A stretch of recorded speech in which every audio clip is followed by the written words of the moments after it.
सोलापूर पुणे महामार्गावर वडवळ तालुका मोहोळ येथे सावळेश्वर टोल नाका येथील ग्रस्ती पथकाला सिमेंट वाहतूक करणाऱ्या बलकरची पाठीमागून जोरदार धडक, एक तरुण ठार तर 3 जण जखमी।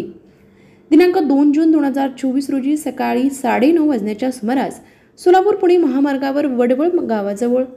सोलापूर पुणे महामार्गावर रस्त्याच्या सर्वे करणाऱ्या सावळेश्वर येथील ग्रस्ती पथकाच्या कॅम्पर क्रमांक MH13 AN 8952 आणि सर्वे करणाऱ्या गाडी क्रमांक MH43 BP 4823 ला दारूच्या नशेत सिमेंट बलकर क्रमांक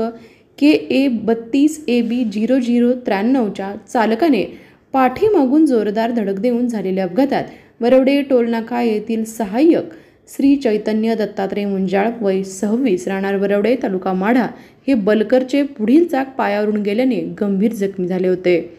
अतिप्रमाणात रक्तस्राव झाल्यामुळे सदर तरुण उपचारादरम्यान यशोधरा हॉस्पिटल सोलापूर येथे मृत्यू झाला आहे, तर अन्य जखमी झालेल्यांना सोलापूर येथील यशोधरा हॉस्पिटलमध्ये पुढील उपचारासाठी सावळेश्वर टोलनाका येथील रुग्णवाहिका पथकाने तात्काळ दाखल केले असून सदर अपघाताची तीव्रता एवढी होती की ग्रस्ती पथकाच्या गाडीची चेसी बेंड झालेली आहे